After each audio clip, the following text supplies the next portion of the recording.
आज हम व्यवसाय अध्ययन में प्रबंध के कार्य के बारे में जानेंगे।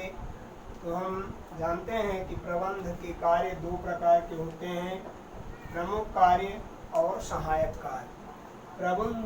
प्रमुख कार्य के अंतर्गत नियोजन, संगठन, नियुक्तियां, निर्देशन, नियंत्रण और समन्वय आते हैं।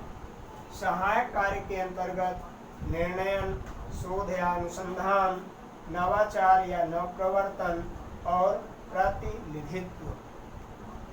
तो हम देखते हैं कि प्रमुख कार्य क्या क्या है और वो कैसे कार्य करते हैं। तो प्रबंध का प्रमुख कार्य है नियोजन।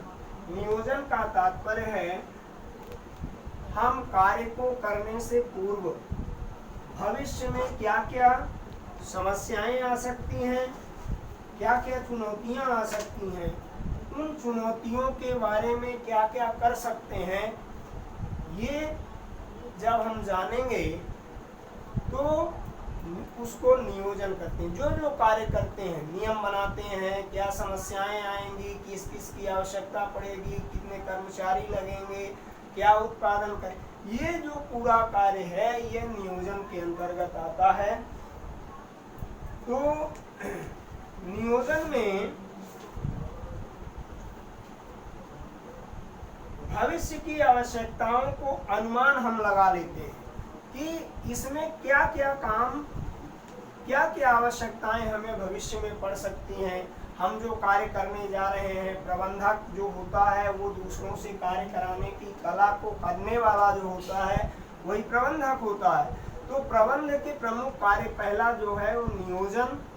तो नियोजन का मतलब है कार्य को करने से पूर्व हम जो कार्य करने जा रहे हैं उस कार्य के बारे में हमें क्या क्या सोचना पड़ेगा, कितनी भूमि लगेगी, कितना श्रम लगेगा, कितना संगठन बनाना पड़ेगा, संगठन के लिए कर्मचारी कितने चाहिए और कितनी पूंजी की आवश्यकता होगी, वहाँ पर कौन कौन सी समस्याएं आ सकती हैं, समस्या आई तो उनका हम निदान कैसे करेंगे, ये नियोजन के माध्यम से किया जाता है। यानी कार्य को करने से पहले बनाई गई जो एक समझी सोची हुई योजना है वही नियोजन कहलाती है। तो आशा है आपको समझ में आ गया होगा कि नियोजन जो है कार्य को करने से पहले हम उसकी जो व्यवस्था करते हैं उसके बारे में भली भांति सोचते हैं, वो नियोजन कहलाता है। दूसरा है संगठन। कार्य को करने के लिए हम अकेले नहीं कर पाते, विभिन्न लोगों का सहयोग लेते हैं। जैसे हमें ट्रेवल से ही चलाना है तो गाड़ियां कहाँ से आएंगी, गाड़ी के लिए पैसा कहाँ से आएगा, उसमें ड्राइवर होंगे, क्लीनियर होंगे, कंडक्टर होंगे, जो भी है तो वो स्टाफ हुआ और वो स्टाफ एक संगठन के नाम से जाना जाता है।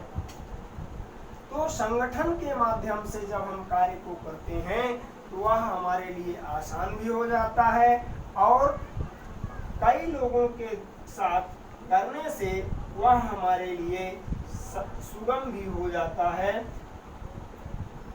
उत्पादन का नियमन एवं नियंत्रण। संगठन के माध्यम से उत्पादन का नियमन और नियंत्रण आसान हो जाता है। तो संगठन लोगों का समूह है। संगठन से तात्पर्य क्या है? लोगों का समूह। हम एक फर्म, एक उद्योग, एक देश में जहां भी कार्य करने वाले लोग हैं, देश के लिए संगठन तो हम सब कहते हैं हम सब भारतीय हैं, हम सब हिंदुस्तानी हैं, तो ये एक संगठन हो। तो जो भी मिलकर के यहाँ पर रहने वाले लोग या फर्म में है उसमें जितने भी अधिकारी, कर्मचारी या जो भी समस्याओं से प्रत्यक्ष अप्रत्यक्ष निजात दिलाने वाले हैं उसे हम संगठन कहते हैं। फिर तीसरा है नियुक्तियां। तो संगठन को अपना चलाने के लिए, संगठन को विस्तार करने के लिए कर्मचारियों की आवश्यकता होती है, तब हमारा संगठन आगे चलेगा। तो उसके लिए नियुक्ति करना, पहले विज्ञापन देना, फिर उसमें लोगों की आवेदन पत्र लेना, उनमें भर्ती प्रक्रिया अपनाना, भर्ती के बाद फिर उनको प्रशिक्षण देना और उस प्रशिक्षण देने के बाद उनको कार्य पर नियुक्त करना, ये नियुक्तियां कहलाती हैं।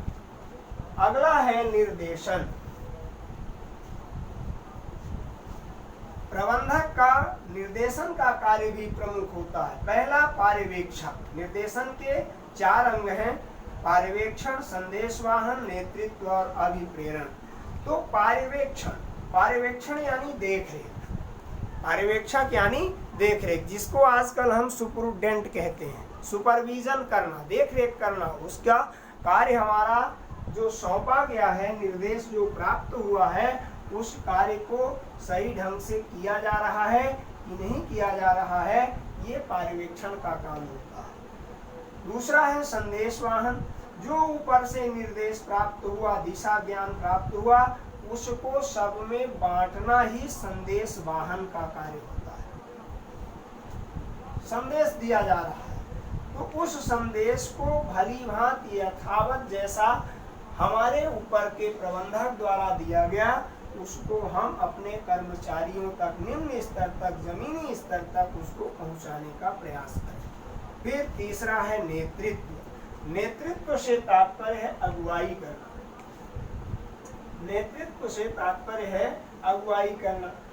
जैसे नेतृत्व के माध्यम से कोई प्रबंधक अपने अधीनस्थों को उनके कार्यों के संपन्न कराने हेतु मार्गदर्शन देता है, अच्छे नेतृत्व के माध्यम से प्रबंधक अपने अधीनस्थों में विश्वास उत्पन्न कर देता है, वह नेतृत्व कहलाता है। कभी कभी क्या होता है कि जो प्रबंधक होता है, कुछ लोग उसकी बात उतनी बेहतर नहीं मानते, लेकिन कुछ अपने जो कर्मचारी, श्रेष्ठ कर्मचारी होते हैं, उसकी बात बहुत अच्छी मानते हैं, तो उसको कर्मचारियों का नेतृत्व कहा जाता है। यानी निर्देशन का एक काम ये भी है कि नेतृत्व भी आना चाहिए और उनको लगना चाहिए कि नहीं, ये हमारे हित की बात कर रहा है, अहित की बात नहीं कर रहा है।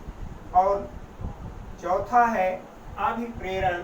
अभिप्रेरण से तात्पर्य है उनको कार्य क्षमता में विकास करना। जो हमारे कर्मचारी लगे हुए हैं, उनकी कार्य क्षमता में हम किस प्रकार से विकास करें, उनको कैसे प्रोत्साहित करें।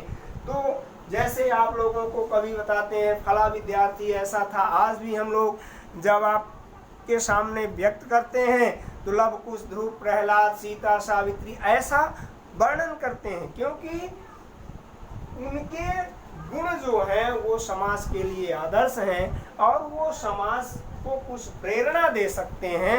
इस कारण से उनका हम उदाहरण देते हैं। ठीक इसी प्रकार बिजनेस में जो अच्छे बिजनेसमैन हैं, कहते हैं देखो ये छोटे छोटे धंधे करते हुए आज बहुत बड़े व्यवसायी हो गए हैं। तो इस तरह से अभिप्रेरण का कार्य भी, उनको प्रोत्साहित करते रहने का कार्य भी, ये प्रबंधक का प्रमुख कार्य होता है। अब दूसरा आता है नियंत्रण। 5वां नंबर है नियंत्रण। नियंत्रण से तात्पर्य है सभी क्रियाएं जो नियोजन के अनुसार कार्य करवाने के लिए आवश्यक होती हैं। योजना का निर्माण कर लेना ही पर्याप्त नहीं है, उन योजनाओं को अपने नियम, अपने देखरेख में, अपने अंडर में रखते हुए कार्य को पूरा कराना ही नियंत्रण कहलाता है। नियंत्रण यानी जो हमने योजना बनाई, उस योजना के अनुरूप कार्य हो रहा है कि नहीं हो रहा है, ये अपने नियंत्रण में रखना, अपने देखरेख, नियंत्रण यानी देखरेख में कार्य को संपादित कराना ही नियंत्रण कहलाता है। समन्वय, अगला टॉपिक है समन्वय। समन्वय से आशय किसी संस्था के विभिन्न सदस्यों के मध्य जो है, इस प्रकार कार्यों का बंटवारा करना कि उनमें आपस में संतुलन और असहयोग न उत्पन्न हो, आपस आपस में सहयोग बना रहे, सद्भावना बनी रहे, एक दूसरे का कार्य पूर्णतः मनोयोग के साथ करते रहें, यह समन्वय का काम होता है। यह प्रबंधक का मुख्य काम है कि हमारे कर्मचारियों के बीच आपसी तालमेल बना रहे। तो हमने देखा कि प्रबंध के प्रमुख कार्य में नियोजन है, कार्य के पूर्व योजना तैयार करना, संगठन, उसके लिए लोगों को संग्रह करना, जोड़ना, नियुक्तियां, और वो जोड़ेंगे कैसे? नियुक्ति के माध्यम से लोगों को उनकी योग्यता अनुसार काम दे करके। फिर निर्देशन, ये 4 श्रेणियों में होता है। पहला पर्यवेक्षण, देखरेख करना, निरीक्षण करना, संदेश वाहन, जो ऊपर से निर्देश प्राप्त हुआ उसको सही ढंग से नीचे निम्न स्तर तक पहुंचाने का कार्य करना, नेतृत्व, उस कार्य को कौन ठीक से कर सकता है वो नेतृत्व कहलाता है। लोगों को प्रेरित कर सके, लोगों में एक नवीन चेतना जागृत कर सके, हमारे कर्मचारी अभिप्रेरित हों, उत्साहित हों। और 5वां है नियंत्रण, जो हमने योजना बनाई थी उस योजना अनुरूप कार्य चल रहा है कि नहीं चल रहा, उसे हम नियंत्रण कहेंगे। और समन्वय, सभी कर्मचारियों के बीच में आपसी तालमेल है कि नहीं है, ये समन्वय कहलाता है। अब हम देखते हैं दूसरा सहायक कार्य। ये तो थे प्रमुख कार्य, अब सहायक कार्य। सहायक कार्य में पहला है निर्णयन। निर्णयन से तात्पर्य है प्रबंध का एक कार्य निर्णय लेना। निर्णयन का मतलब है निर्णय लेना। कोई समस्या आ गई, एक प्रबंधक प्रबंध संबंधी जो कार्य करता है वे सब निर्णय पर ही आधारित होते हैं। व्यवसाय का चयन, उसका उचित स्थान, वित्तीय सुविधाओं को जुटाना, निर्मित माल का बाजार देखना, मूल्य निर्धारण आदि समस्याओं का निर्णय इसी के माध्यम से होता है ये सहायक कार्य। पर हम जो कार्य करने जा रहे हैं उसमें निर्णय लेना, हमारा स्थान कैसा है, यहाँ कच्चा माल मिलेगा कि नहीं मिलेगा, मजदूर मिलेंगे, संगठन तैयार होगा कि नहीं होगा, इस तरह का जो निर्णय है वो सहायक कार्य, प्रबंधक का सहायक कार्य के अंतर्गत आता है। दूसरा है शोध या अनुसंधान। प्रबंधक को चाहिए कि वो नित्य प्रति समय आने पर शोध या अनुसंधान का कार्य करता रहे, नवीन खोजें उत्पन्न करता रहे, नवीन तकनीकियों का उपयोग करता रहे, तो वह सदैव खोजी प्रवृत्ति का हो, तो हमारा संगठन जो होगा, हमारा प्रबंधन जो होगा वह श्रेष्ठ होगा। नवाचार या नवप्रवर्तन। नवाचार से तात्पर्य है गतिशील प्रक्रिया में जिसमें प्रबंध के व्यवसाय की नई नई समस्याओं का सामना करना पड़ता है, उन नई नई समस्याओं से कैसे निजात प्राप्त कर सके नए ढंग से, तो ये नवाचार कहलाता है। फिर चौथा है प्रतिनिधित्व। प्रतिनिधित्व का मतलब है प्रबंध उपक्रम एवं प्रशासन के प्रतिनिधि के रूप में अपने कर्तव्य को जो पूरा करता है, वह प्रतिनिधित्व को भी प्रबंध का एक सहायक कार्य माना जाता है। वह वाणिज्य शास्त्री ऑनेस्ट डेल ने कहा है कि प्रतिनिधित्व जो होता है वो प्रबंधक का एक प्रमुख अंग ही माना जाता है, क्योंकि प्रबंधक का जो सहायक होता है वो भी एक प्रमुख व्यक्ति होता है। तो हमने देखा कि प्रबंध के प्रमुख 2 कार्य हैं, प्रमुख कार्य और सहायक कार्य। प्रमुख कार्य में 6 प्रकार के हैं, सहायक कार्य 4 प्रकार के हैं। 6 प्रकार में नियोजन, संगठन, नियुक्तियां, निर्देशन, नियंत्रण और समन्वय है। सहायक कार्य में निर्णयन, शोध या अनुसंधान, नवाचार या नवप्रवर्तन और चौथा है प्रतिनिधित्व करना। ये हमारे प्रबंध के प्रमुख कार्य हैं।